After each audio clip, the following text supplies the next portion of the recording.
19 of the FIM Motocross World Championship, the MXGP of Belgium at Lommel.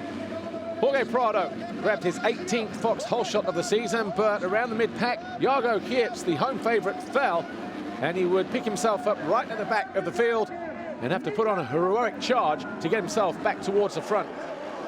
Didn't take him long, though. Third and fourth, the two F&H Kawasaki's of Sterry and Jacoby.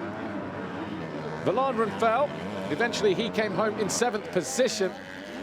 Thomas Olsen fell in qualifying on the jump before this one. He fell again on race day from 4th place. He would not rejoin the race. Jago Geerts, though, after 2 laps, was up to 8th. And before the end of the race, 4 laps to go, he'd carved his way into 2nd. Adam Sterry also found his way past the Frenchman Vial to move into 3rd, but it was win number 23 in the season for Jorge Prado on the Red Bull KTM. The Montrench Khmer Yamaha of Geerts was 2nd, Sterry was 3rd. MXGP race 2. The poleman Max Anstey went down. Just look towards the right corner of your screen now. He would not pick himself up and rejoin the race. Well, he picked himself up, but that was his race done. The Fox hole shot went to Glenn Koldenoff for the 2nd time this year, but before the next straight was done, Roman Fevre had pushed his Montrench Yamaha into the lead, closely followed by the HRC machine of Geiser, who a handful of corners later made this move on the Frenchman to take over the top spot. Anstey rode back to the paddock, doubtful about race 2. 2 laps later, and Roman Fevre was back in front, and he tried to put some distance between himself and the championship leader. Jeremy Seewer was also on a charge. He made his move on Arno Tonas to move into 4th place. And Jeremy Van Horbeke was also in good mood as well. This aggressive pass on Jonas eventually got him up to 6th. Roman Fevre, though, was victorious for the 3rd time this year in race 1. Geiser was 2nd, Koldenoff, Seewer and Tonas your top 5. MX2 race 2, and once again it was Jorge Prado, this time Fox hole shot number 19. Tom Vial right there behind him in 2nd, Jacoby 3rd, and not another good start for Jago Geerts. Prado led, Vial was 2nd. Valandren got himself up into 3rd. Olsen tried to go around the outside.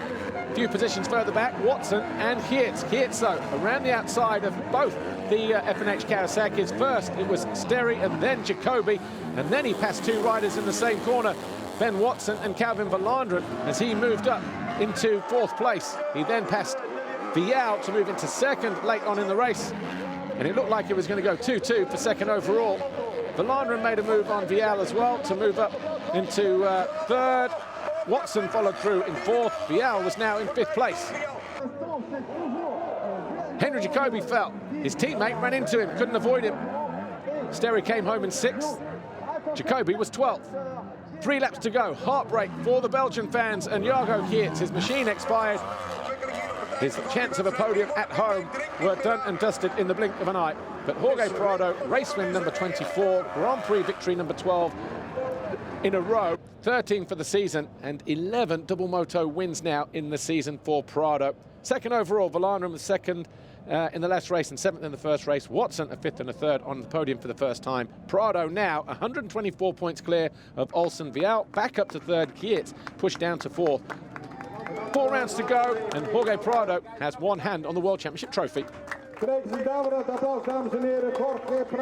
was enjoying it, honestly. I'm pretty good prepared, and I came to this GP very good, so no, I was enjoying it. You need to have the right mentality coming to this GP, and you know it's going to be a tough one. You're going to suffer, and I was mentally prepared for this, and I enjoyed.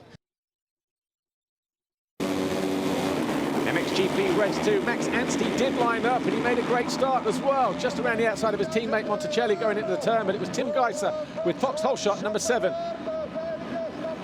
Jeremy Van Horbeke came out 2nd, just ahead of Glenn Koldenoff. Tonas was in there as well, just behind him.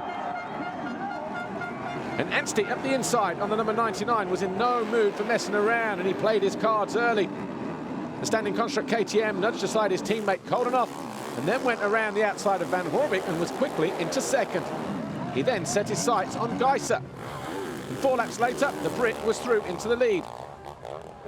Anstey, a former 3-time winner in MX2 here, but then with 5-6 laps to go, Anstey threw it away. Geiser took over the lead. Anstey was able to pick himself up back in 2nd, as Van Horbeke fell, eventually down to 7th place.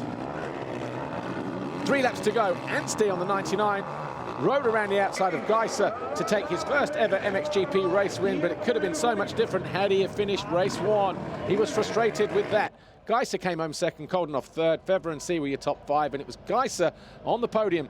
A 9th win for the season for the Honda rider. 24 wins now in a career. Febvre was second, Koldenoff third, and Geiser now 187 points clear of Siwa. Paulin is third, Tonas fourth, Cairoli fifth. Tim Geiser now needs a 13th place in race 1 in Imola if Siwa wins it. I was having fun, actually. It's weird to say that in sand for me, but like I was enjoying out there. Had a good start, both motos. Second one even better, whole shot, and then lead from beginning. But Max was really fast, so I kind of like leave him to pass me because we had a nice, comfortable lead. And then he make a mistake, and then he got me again, and then I leave him again. And because I know they wrote me that if I stay second, I win the overalls.